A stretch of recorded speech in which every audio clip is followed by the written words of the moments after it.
नमस्ते बच्चों। क्लास 8 विषय गणित अध्याय 3 चतुर्भुजों को समझना, जिसमें सबसे पहले है एक बहुभुज के बाह्यकोणों की मापों का योग क्या होता है।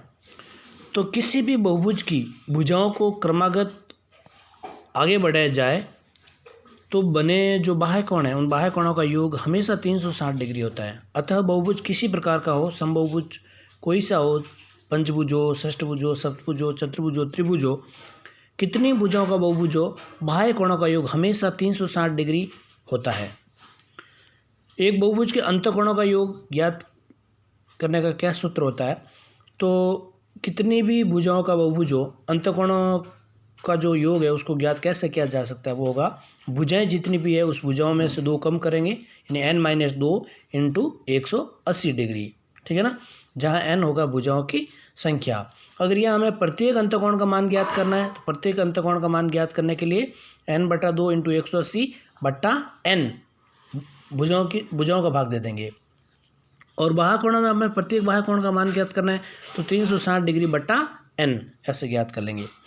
अब हम प्रश्नावली 3.2 में देख रहे हैं पहला क्वेश्चन कि जो ये आकृति बनी गई एक त्रिभुज है जिसके बहिष्कोणों का मान दे रखा है ये x डिग्री, इसको आगे बढ़ाए ये 125 डिग्री, इसको आगे बढ़ाए 125 डिग्री, तो x डिग्री का मान ज्ञात करना है।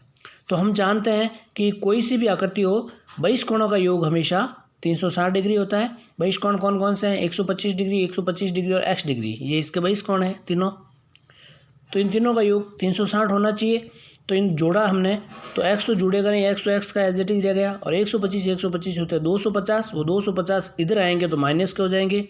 तो 360 में से 250 घटाए तो 110 डिग्री बचा, यानी इस त्रिभुज के जो तीसरा बहिष्कोण है x का मान है वो 110 डिग्री होगा। अगला क्वेश्चन, समभुज की कितनी भुजाएं होगी यदि एक बाह्यकोण 24 डिग्री का हो। तो हम जानते हैं कि समभुज के प्रत्येक बाह्यकोणों का माप 360 डिग्री बटा n होता है, 360 डिग्री बटा n होता है, ठीक है ना।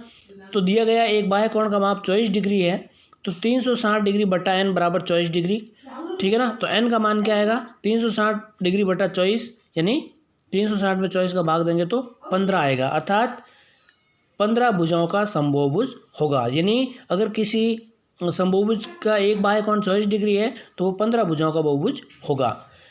अगला क्वेश्चन, एक समबहुभुज की भुजाओं की संख्या ज्ञात कीजिए यदि अंतःकोण प्रत्येक अंतःकोण का मान 165 डिग्री है। तो हम जानते हैं कि प्रत्येक अंतःकोण ज्ञात करने का सूत्र होता है n/2 इंटू 180/n, ये होता है। प्रत्येक अंतःकोण हमें दिया गया है तो n-2 इंटू 180/n बराबर 165 डिग्री दिया हुआ है। अब हम वज्र गुणा किया, ठीक है ना, तो n 165 से गुणा हो जाएगा, तो अब सरल करेंगे तो 180 इंटू n, 2 इंटू 180 360 बराबर 165 n। अब पक्षांतरण करेंगे तो n एक तरफ हो जाएगा, 180 डिग्री n माइनस 165 n उधर चला गया बराबर 360 डिग्री इधर आ गया, माइनस का इधर प्लस हो गया। तो 180 में से 65 डिग्री गए तो 15 n बचे बराबर 360 डिग्री। n का मान हो गया 360/15 डिग्री, तो ये हो गया हमारे पास 24। यानी अगर किसी बहुभुज की अंतभुजाओं में प्रत्येक अंतःकोण का मान 165 डिग्री है तो उसमें भुजाओं की संख्या 24 होगी, 24 भुजाओं का समभुज होगा। अगला क्वेश्चन, क्या ऐसा कोई समबहुभुज हो सकता है जिसमें कम से कम प्रत्येक अंतःकोण का मान कितना हो सकता है। तो हम जानते हैं कि जो समबहुभुज है वो छोटा से छोटा समबाहु त्रिभुज हो सकता है, और समबाहु त्रिभुज में प्रत्येक अंतःकोण का मान 60 डिग्री हो सकता है, अर्थात कम से कम अंतःकोण का मान 60 डिग्री होगा। और अधिक से अधिक बहिष्कोण का मान क्या होगा, अगर 60 डिग्री अंतःकोण है तो बहिष्कोण का मान क्या होगा 120 डिग्री, क्योंकि अंतःकोण और बहिष्कोणों का योग हमेशा 180 डिग्री होता है। तो 180 में से 60 घटाएंगे तो अधिक कोई भी बहुभुज हो, मतलब समबहुभुजों में अधिकतम जो बहिष्कोण का मान है वो 120 डिग्री होगा, और कम से कम जो अंतःकोण का मान है वो 60 डिग्री होगा। तो ये 3.2 के मैंने प्रश्न बताए हैं, 3 प्रश्न बताए हैं, 4 प्रश्न, बाकी के प्रश्न तुम करोगे। कोई समस्या है तो पूछना है, ठीक है ना। और इससे संबंधित जो टेस्ट पेपर दिया जाएगा तो उसको भी ध्यान से करना है। ओके बच्चों।